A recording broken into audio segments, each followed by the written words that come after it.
everyone. I'm Linda Nickell, and welcome to the Happiness Hour. Every week, photographers meet here to connect, inspire, and create.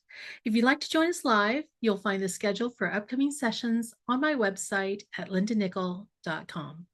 My guests share their photography tips and insight into their creative journeys, and they inspire us to look at a subject a little differently. Tonight's guest is Mike Cavaroc.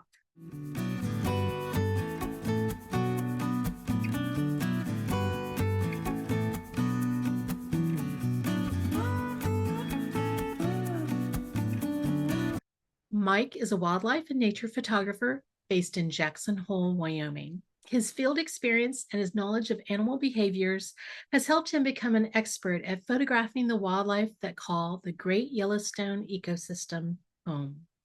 Mike is an avid writer, hiker, and photography workshop instructor. You can find more information about his workshops on his website at freeroamingphotography.com. And if you're on Instagram, look for him at Free Roaming Photo. In tonight's presentation, Capturing the Perfect Wildlife Shot, Mike will guide you through the settings and compositions you'll want to keep in mind while photographing wildlife subjects. Welcome to the Happiness Hour, Mike.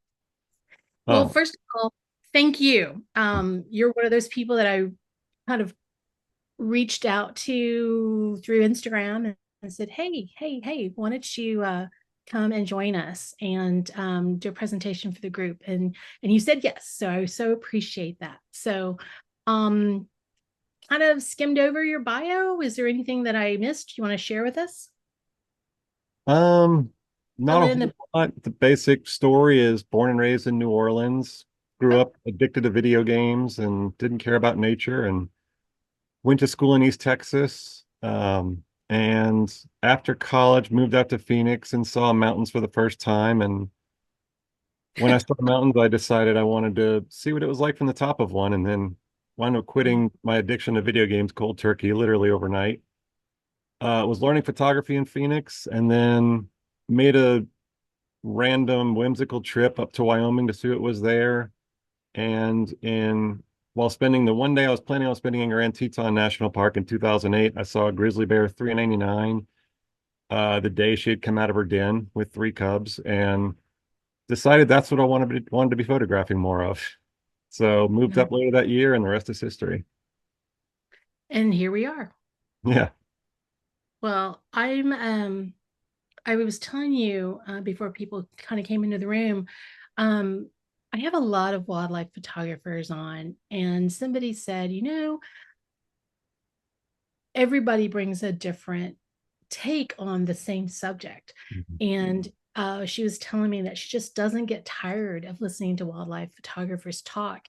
And, sometimes the subject's the same thing, but one instructor will say something that just kind of clicks for her.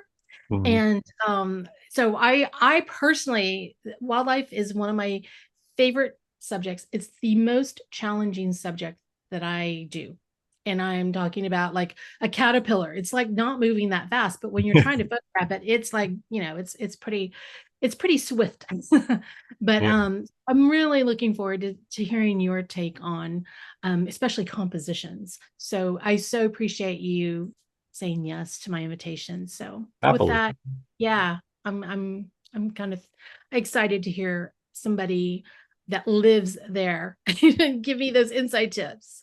So, all right. Perfect. Yeah. So I've just got a series of tips and things that I keep in my mind when I'm out shooting wildlife. And, if you're able to follow one or two of these, it's going to help out a lot. Ideally, it's one of those things where you want to practice all of them at once, and it's not something you're running through in your head. You want to practice it so much that it just becomes instinctual and second nature. And so, yeah, with that, you should be able to get some fantastic shots with these, and hopefully I bring a little different angle, something new that you haven't heard before. So hopefully it helps out. So I'm assuming my screen is shared okay. Everybody sees there. Yes. Yeah. Okay. Perfect. So yeah, so the first tip that I like to do is to get eye level with the animal. And what that does is that increases the depth between the animal and the background. And so a lot of people think you need one of those big giant lenses, and certainly they help. But what those big giant lenses do is they get down to an aperture at f4, which does a better job of separating the subject from its background. But if you put a lot of distance between your subject and your background, then you can kind of trick having that look with a smaller lens. And so getting eye level is probably one of the most critical things that I keep in mind as I'm doing it. So, yeah, the more depth you put between the animal and the background, the more it's going to pop out, just like you're using a lower aperture, whether you have one or not. And so you can see through a series of images that, like with this moose, I was eye level with it. So the sage, you can actually see where the sagebrush ends and the trees start way back in the background. And it puts a lot of depth behind that animal to really isolate it from the surroundings. And it almost kind of helps contribute to that really moody, frosty morning. And then, of course, they can also make animals look a lot more majestic when you're eye level because an animal like a bison, if you're shooting down at it, you don't really capture the immensity of the animal. And that's a 2,000-pound animal, and you want it to look like one too. So if you're eye level, it really kind of emphasizes the height and the majesty of a lot of larger animals. And really, you want to do that with birds as well. I don't even know if I put a bird in the series, but birds as well. That shows off the best colors and the best patterns on them. And similarly, bighorn sheep, they're climbing up, this one's climbing up the hill rather than, shooting down. Like basically, you just want to avoid shooting down at an animal because what that does is that decreases the depth. So eye level is what you really always want to be shooting for to really maximize that depth. So, second tip is avoid shooting down, as I was just kind of segueing into.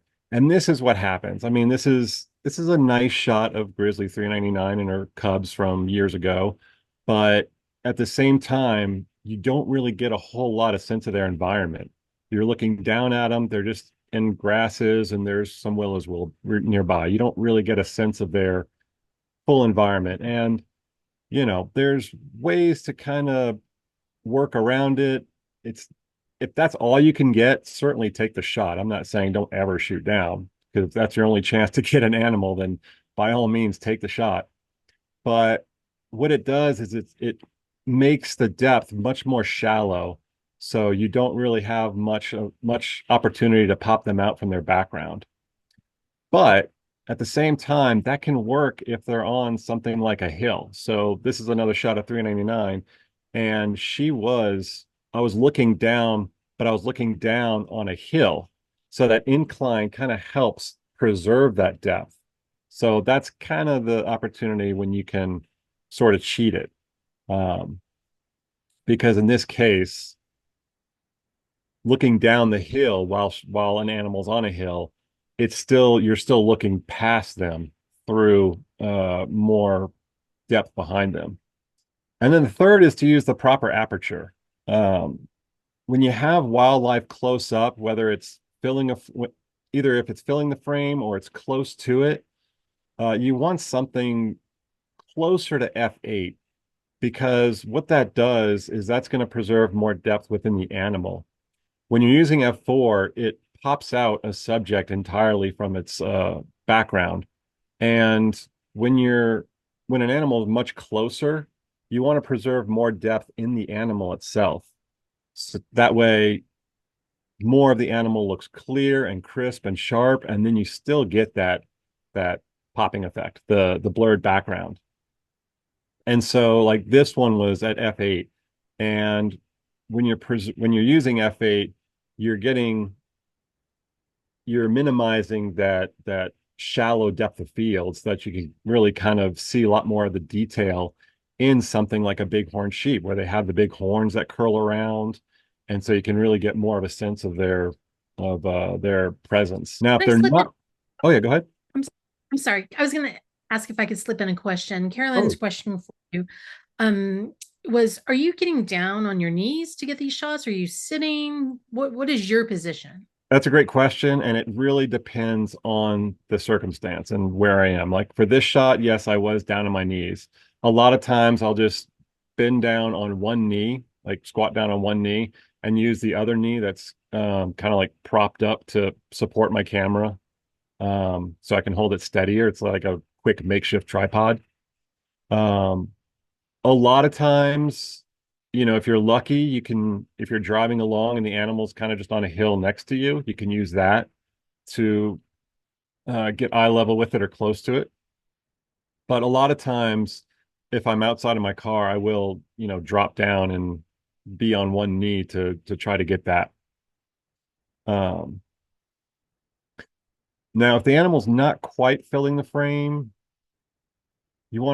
that's when you want to drop down to like F4. So partially filling the frame, like a third or something.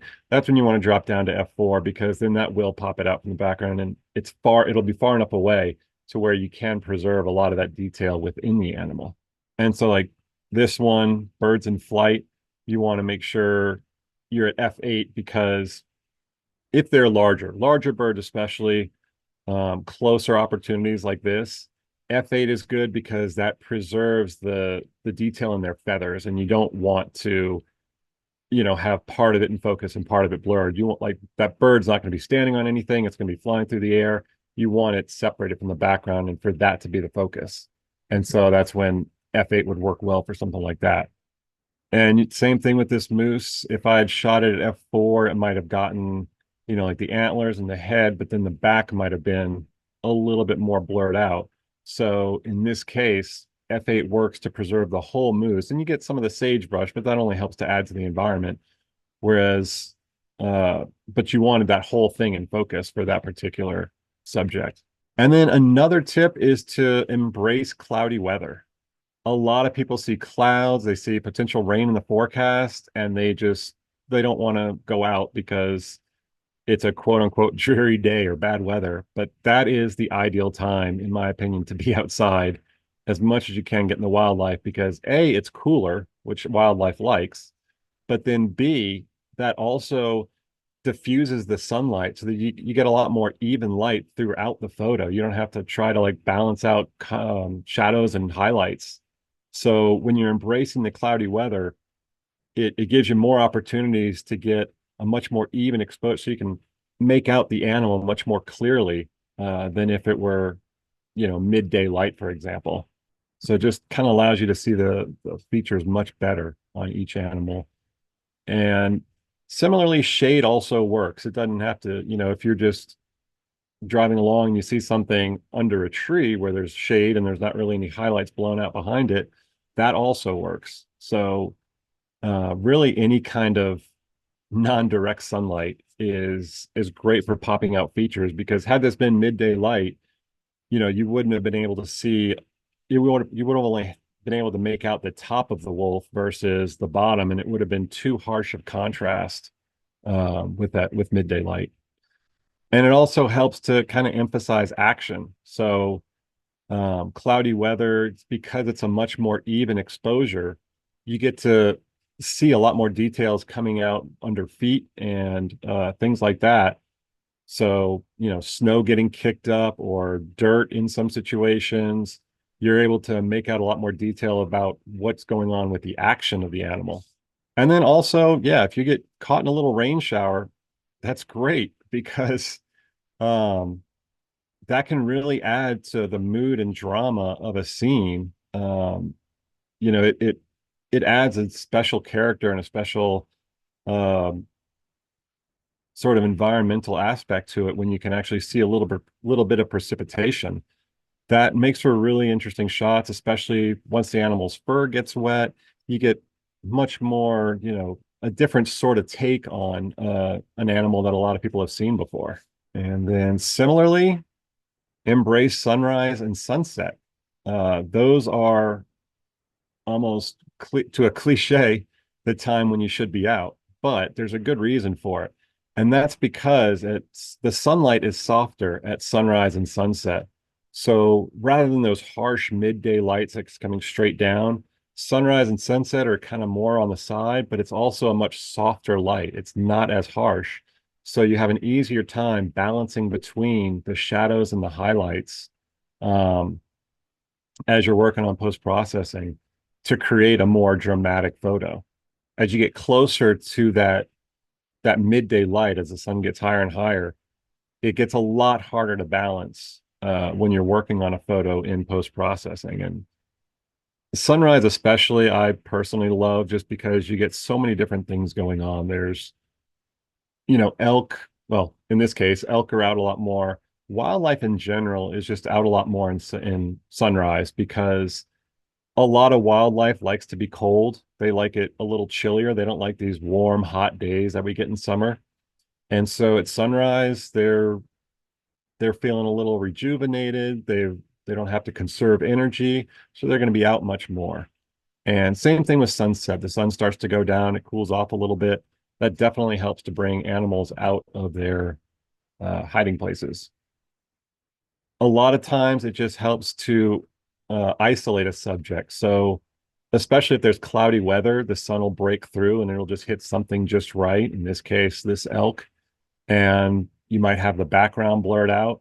And another thing I just want to mention real quick is as we keep going, you're going to hopefully see multiple things that we've discussed kind of integrated into some of these photos. So like this is eye level, it's sunrise, um, and there'll be more stuff going on, not shooting down, things like that. The aperture pops out this elk, but the one behind it is blurred out, which helps. And that's another rule that I tried to follow that I didn't have listed, but I want to mention real quick is that you want to not shoot animals when there's another one right behind them because they kind of blend together. In this case, it popped it out well enough, but a lot of times you want to just keep them isolated so that they don't kind of jumble together so you can distinguish what's what. In addition to just being a much easier light to work with, you get a nice glowing light. It really helps to amplify a lot of color and a lot of warmth within the subject. And it's one of those. It's the reason people get up early to capture animals at sunrise or stay out late to capture animals at sunset because you just get this. It's almost like this nice spotlight, a nice warm spotlight hitting something, and in that way, it helps isolate them a lot more from with their environment and create a much more dramatic image.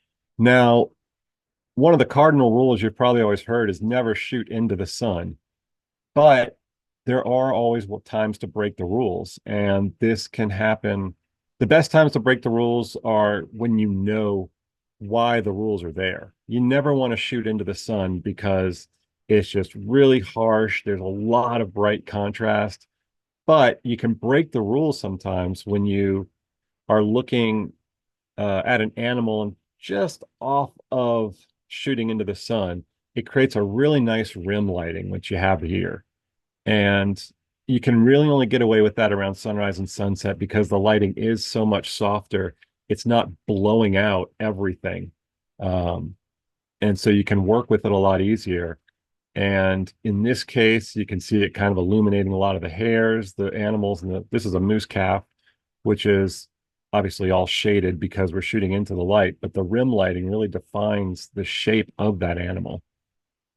And because the lighting wasn't so harsh, I was able to preserve the shadows without blowing out the highlights as well. And then similarly, this black bear, it's just you can get a sense of its environment much easier, and there's just a nice warm glow to the scene, even though it's just a bear and sagebrush. Not a whole lot of depth, but what works is that the sun is just kind of hitting parts of the scene. So it still kind of encourages you to move around the scene, your eye to move around the scene a little bit. And then another rule, the sixth one, is that you always want to aim for the eye. And the reason being is that that's what your viewer is going to immediately try to connect with, no matter what kind of animal you have, no matter where it is in the frame. whoever is looking at the photo is going to try to find the eye to make a connection with that animal because we all want to try to find that sense of connection, even if it's a photo of something. So the thing, and that's part of the challenge of wildlife photography, is you always want to make sure that eye is in focus. And it's gotten easier these days. A lot of modern cameras have it built in where they can track uh, the eye on certain animals.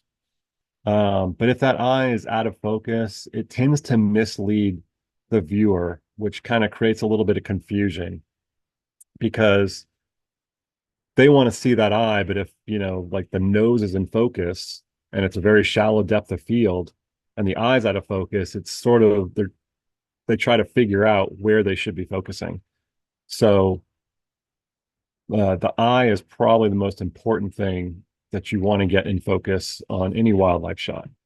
And especially when there's, like tender moments going on, you get a bear nursing cubs and she's looking right at you. The eye is the most important thing because that really helps to, well, it's not good to anthropomorphize, but it's kind of hard not to with a picture like this. And that's kind of one of the ways that people connect to an image of an animal is that it's almost instinctual to anthropomorphize and people want to, um, you know, insert their own types of feelings onto that scene. And so it's just that much more important to have the eye in focus. And similarly, if, the bugs were in focus in this one, it just wouldn't be nearly as dramatic. Um, it's you can play with it and try different shots, but you're always going to see that the photos where the eye is in focus are the ones that are the keepers. And it really helps to just, bring more viewers in. And just like the last one, the animal doesn't have to be looking at you. It can be looking at something else. In this case, the cub is looking at her mother, its mother. And but at the same time, we still get that sense of connection. And because the bear is looking at its mother, we can kind of connect with both animals that way. So it doesn't have to be direct eye contact with us. It can just be with something else. As long as that eye's in focus, we're gonna create our own story by looking at it through that way. And in this case, if it's a bird taking off, we're using the bird's eye to kind of follow its direction. I mean, the body as well, but the eye is facing forward. We can see it flying across the screen. So it also helps to imply direction and movement and things like that. Now, another tip is to capture the environment as well. It's one thing to capture an animal, but they're not always going to be, right on the side of the road or right off the trail or somewhere convenient where you can just get a nice big portrait. And in those situations, it's best to just pull back. There's a lot of times where people will be shooting with, 500 millimeters, 600 millimeters, trying to get as close in as they can. But there's a lot of times a really beautiful scene if you pull back to like 100 millimeters.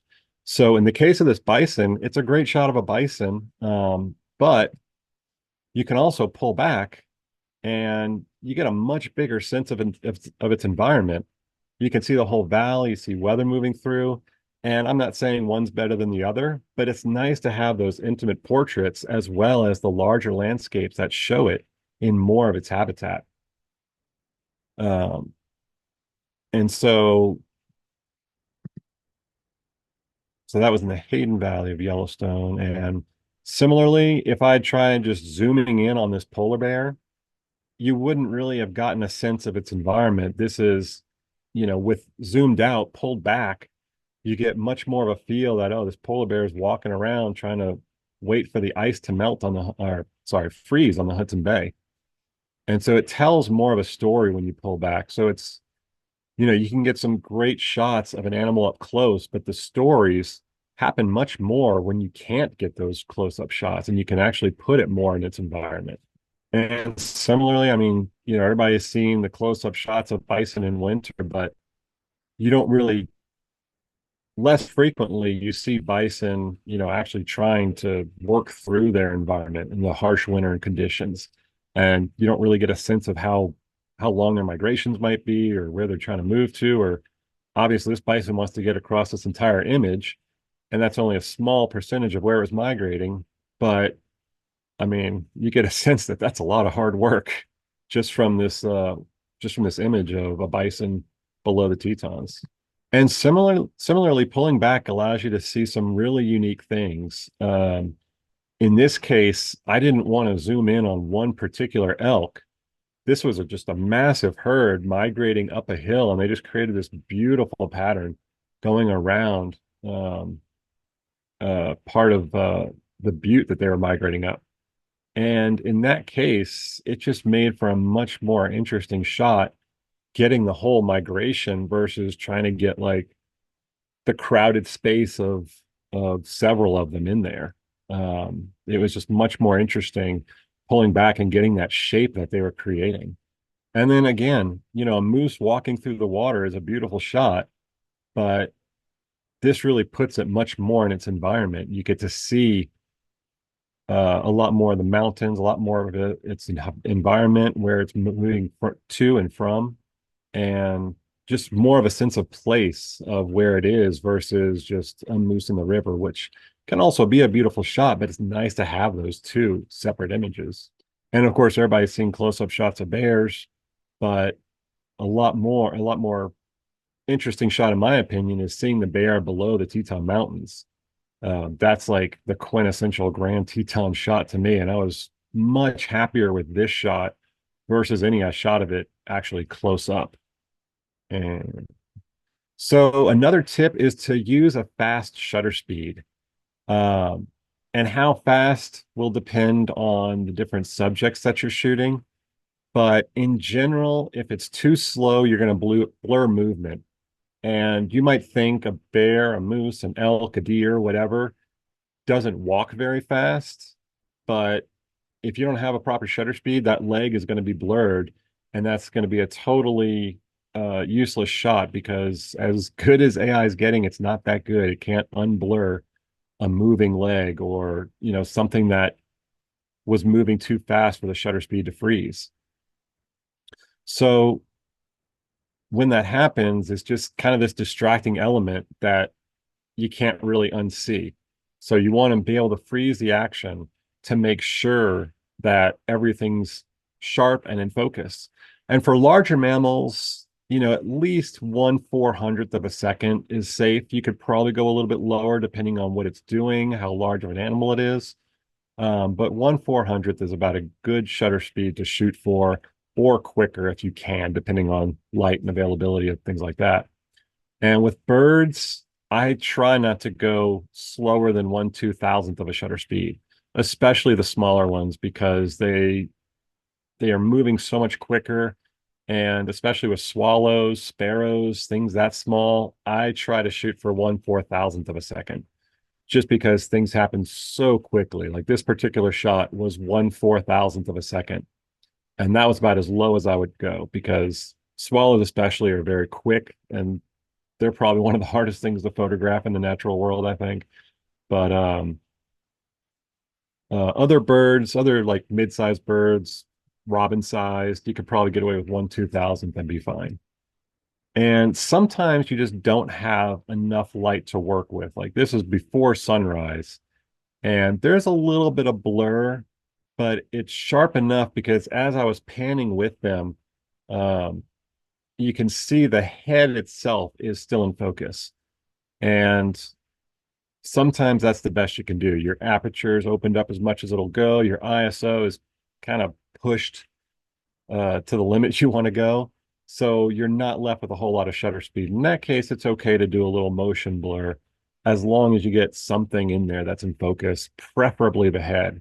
And in this case, it's a silhouette, so I wasn't too worried about the eye itself, because we can imagine the eye through that silhouette. So yeah, if your shutter speed is too slow when there's rain or snow, you get long streaks, and they don't look like rain or snow. They just look like lines going through your image. And so for that reason, you also want to use a fast shutter speed. And that's just kind of one of the general rules of wildlife photography, is that you want the action frozen so that blurred objects don't distract from what you're trying to shoot. In this case, the golden eagle was flying through the snow, and had to use just a little bit slower, it just would have looked like it was going through lines, which would have been more confusing than interesting. And snow again, obviously, as the grizzly bear was beginning to shake off, this is 399 again. As she was beginning to shake off, I needed to make sure I had a shutter speed that would capture all that, because the snow was falling at a certain rate, but as she shook off, that was moving even faster. So I needed to make sure I had a shutter speed that could freeze that as well. And I don't think I remember what it was, but it was definitely faster than 1/400th of a second. So going to the other end of the spectrum, you can also use a slow shutter speed to your advantage. And in this case, the eye is mostly in focus. The horn obviously looks much more in focus. And as long as you get some feature that's in focus close to the eye, preferably the eye, you can make it work. But you're going to get a lot more unusable shots than usable. So be ready to delete a whole bunch of uh, not good shots. And for this, something like this, with the bisons running, it can be a deer, it can be really anything. This was about 1/30th of a second. So really kind of pushing the other end of the spectrum. And that's enough to really freeze a little bit as long as you're tracking with it. And that's the trick to this one, is just panning at the same rate that the animal is running, and then just firing off a whole bunch of shots, and getting one or two in there that freeze exactly where you want it to freeze. You kind of just happen to line up as its head was holding still to capture a shot like that. So that's one of the ways you can break the rules. Like I said earlier, there's ways to break rules if you know why the rules are there. This is one of those ways. And then another thing that I like to try to do is avoid distracting elements. And this shot for me is kind of borderline on distracting elements, because there's a lot of trees, there's a lot of brush. Um, it was up off a hiking trail, so it wasn't like, clean like a roadside. Um, but what happens is, a lot of times if you get like stray branches, for example, it distracts from your subject. It distracts from what you're trying to get people to look at. So you want to eliminate things that are poking into the frame, simply because they're just not adding importance. They're more pulling you away from where you're trying to look. So in that case, you want to move to try to get them out of the frame. You want to wait for the animal to move. Or if you can, you just zoom in and out. Um, Maybe that a long enough focal lens will move past something like that if you can't move around very much. In either case, you just want to look for things that are either adding to the frame or distracting. And if they're distracting, you want to eliminate it. If you want to add them, you want to kind of really, if it's adding to the frame, you want to kind of zero in on it. Now, in this case, it's still kind of a busy frame, but it works because a lot of it is the same color. It's just a lot of a green background, but it's also, the deer pops out from that subject, from the background, because it's just a very different color. And a lot of what could be considered distracting elements are also doing, they're basically on the same plane right behind the deer, and they're not really poking in or out. They're not really like in its face or kind of coming across the body. They're all sort of right there, right behind it. So, a lot of times branches can be seen as distracting elements, but they can also work if they're sort of providing a background instead of interfering with the foreground, is the way to really want to think about it. This one to me is kind of borderline. It has a lot going on in terms of branches, but at the same time, it sort of works because it's all sort of the same color. The snow sort of unifies the whole image. And then the pine grosbeak is so bright and so red that it pops out from that whole image, from everything else going on. Similar to this moose, cottonwood trees are especially notorious for having branches just coming in all over the place.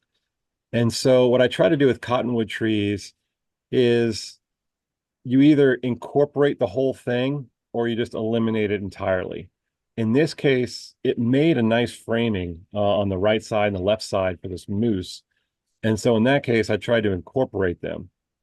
And it really kind of works because it's almost like this, we're looking through this kind of doorway with the moose. And so you get a nice environmental shot that way, a nice winter scene through those cottonwoods. Number 10, I like to wait for interesting behavior. And this is where the stereotype of having patience with wildlife photography comes in because your first shot is going to be one of the worst you take of that animal. So you want to wait and you want to, don't just get the shot and move on to something else. Wait and see what it does. Wait, like sit and watch. Make sure you're a safe distance to safely watch the animal. And over time, their behavior will change as they start to do different things, which leads to more interesting shots.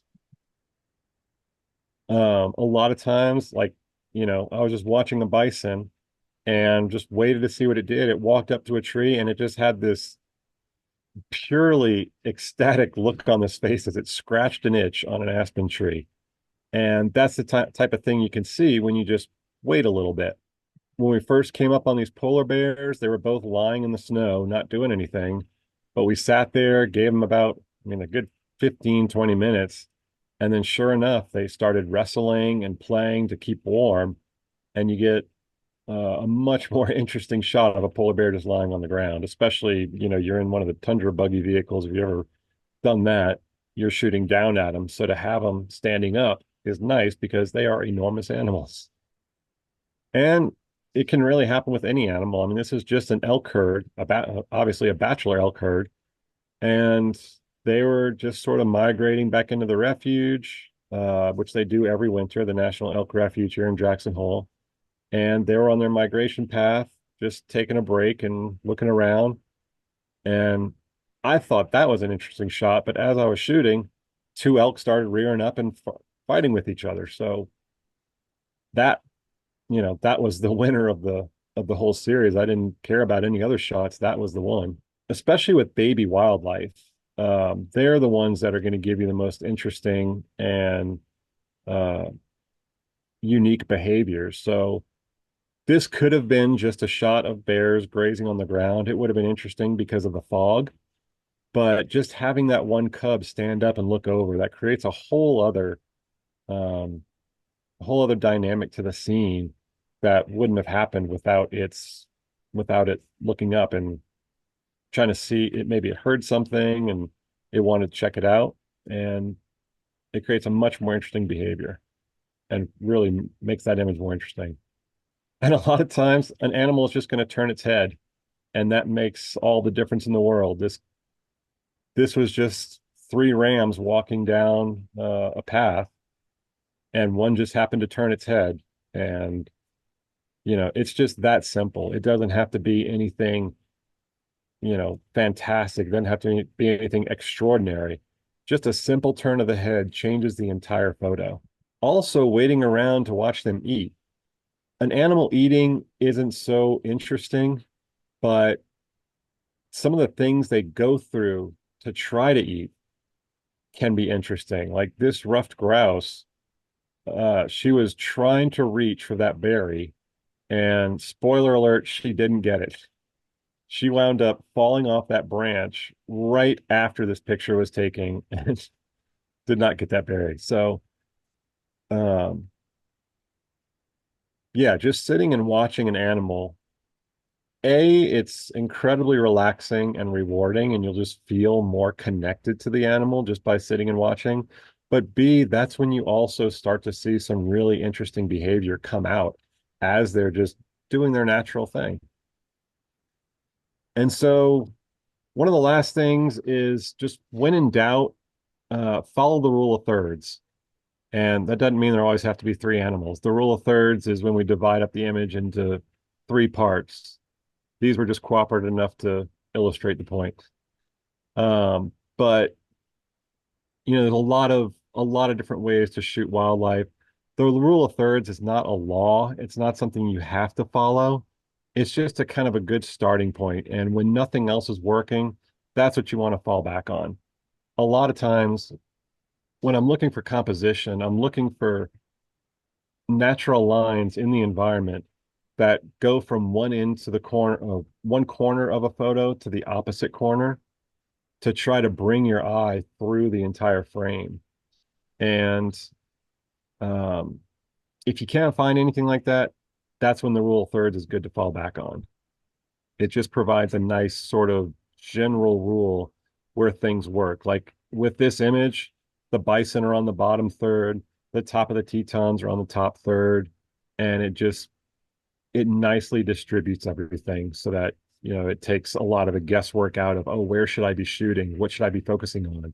And that leads to another point is you never want to center your subject. Our eye instinctively goes straight to the center of a photo. So when your subject is right there in the middle, it the viewer doesn't have anywhere else to look. So by putting your subject away from the center, it creates more engagement. They have to start looking around and they have to start exploring the scene a little bit more. And that's the reason why the rule of thirds is there, so that um, so that you can kind of create more engagement through composition. And then similarly, this was just a bighorn sheep on a cliff, but by using the rule of thirds, you get it on the left third, the cliff is on the bottom third, and you have some storm clouds coming in on the top third, and it just distributes it so nicely. It works really well. And same thing, this is not an interesting scene at all, in my opinion.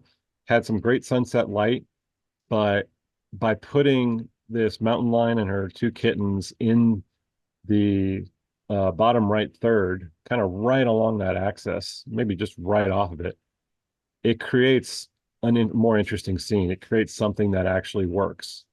And then it works for birds too, especially a lot of birds you're not going to be able to fill the frame with. They're too small.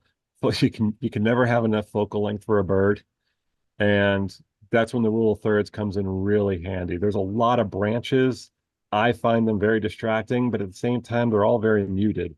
And that helps the bird to pop out. And by putting it on one of the axes of the thirds, it makes a really nice working composition.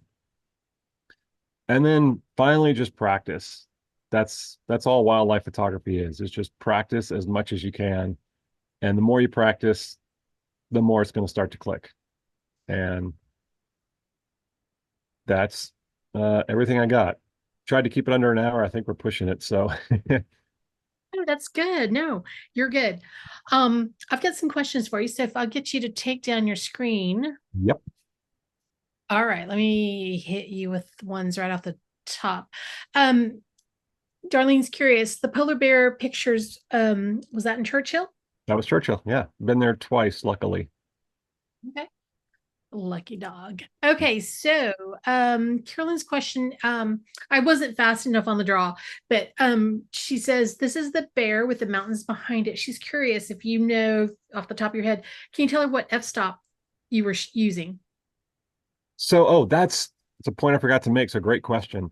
When you do pull back, you want to compose it more for a landscape because that animal is not going to be so isolated that you can blur it from the background. You want to treat it more like a landscape.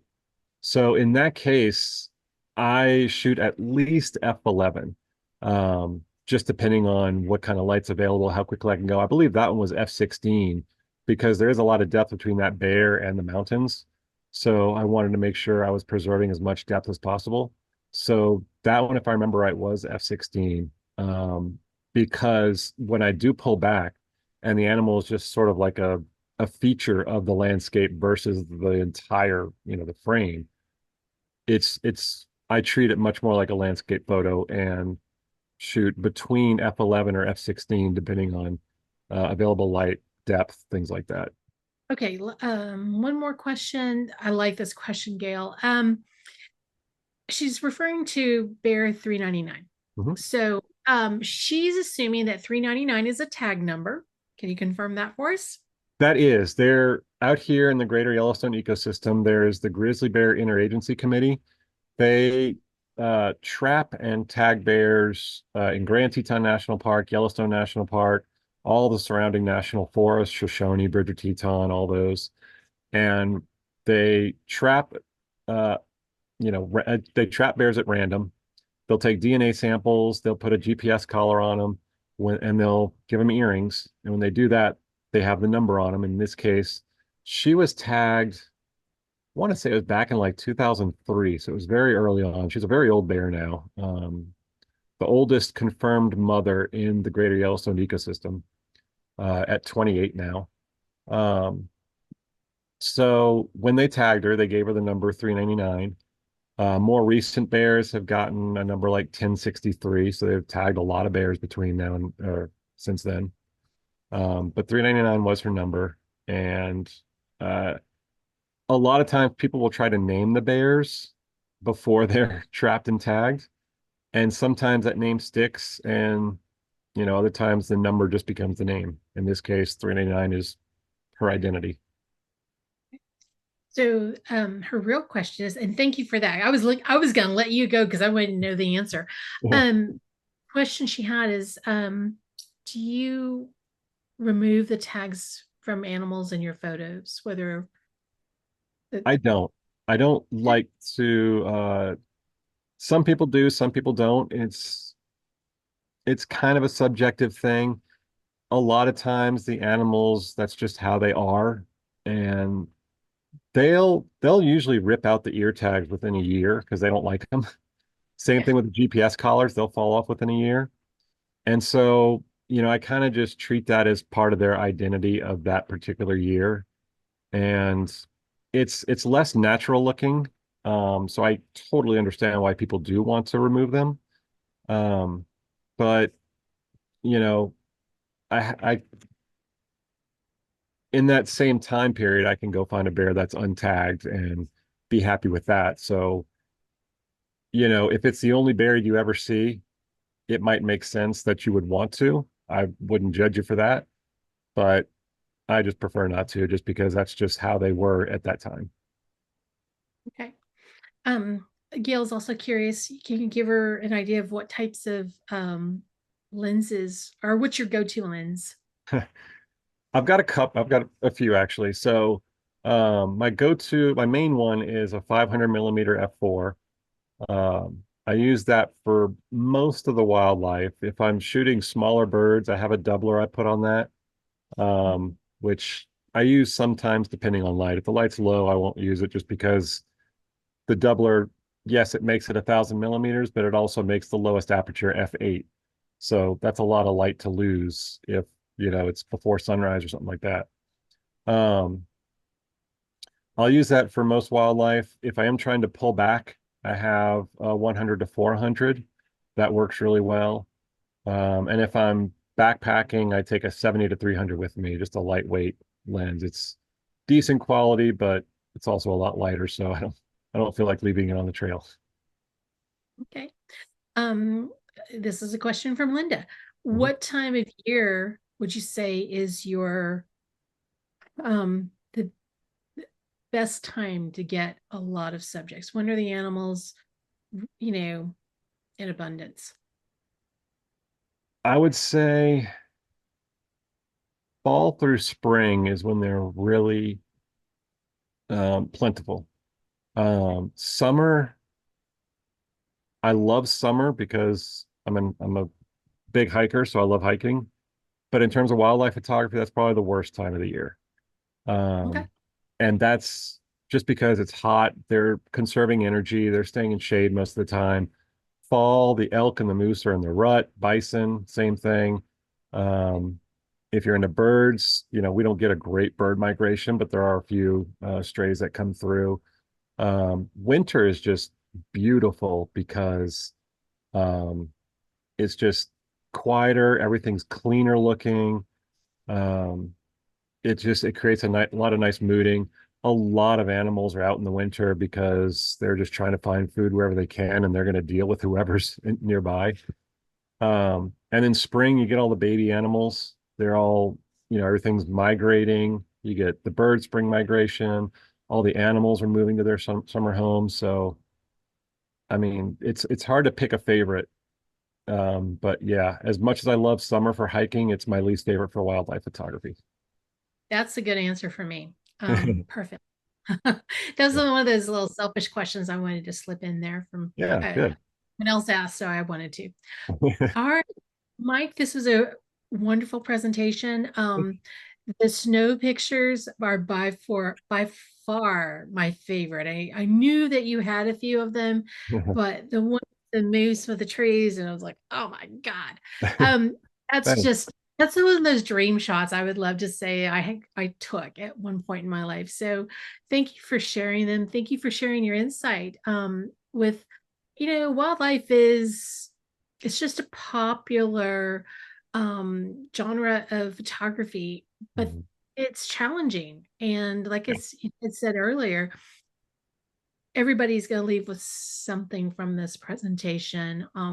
Maybe it's just the tip of don't go in the summer, but you shared enough tips and enough beautiful photos that I think it'll get people excited to start thinking about fall, which is not that far away from us. Yeah. So hopefully you'll encourage people to visit the park. Do you have a favorite spot in the parks that I don't want you to tell us so we like take over your spot, but No, I mean you know, it's there's very few secrets. I mean, I have my own little places where that aren't public, but I like to and thanks for all the thanks that I'm seeing. I know people have to go, so thank you for all the kind words. The favorite spots really depend on the animal I'm looking for and the time of year because um, I go looking down one area and it's completely empty until the berries start ripening, for example, and bears are all of a sudden there. Um, Same thing with moose moving around, getting ready for the rut, bison. It's just I've definitely got a lot of favorite spots, but they're it's season dependent. mhm, mhm. Yeah, that makes sense. All right, with that, I'm going to ask. I might ask you to come back sometime. Sure, if you Um, want to. y'all, did y'all hear that? I got that on record. Yeah, I'd love to have you back another time. Because this is just one of my you live in one of my favorite places of the United States. The first time I went up in that area, it's so different from where I live, and I Yeah. hadn't experienced that type of landscape. And then to see these very large animals that were just bigger than life, it's just gorgeous. So I totally relate. for That's why I'm here, is because like I yeah, told you earlier, I went to college in Texas and I had yeah. never been farther west than Austin until I graduated college. And that Well, was, that makes me feel better. yeah. But It yeah, I mean, it just there's like there's a birding festival down in South Texas that I've got on my radar. So I'd love to get down yeah. there.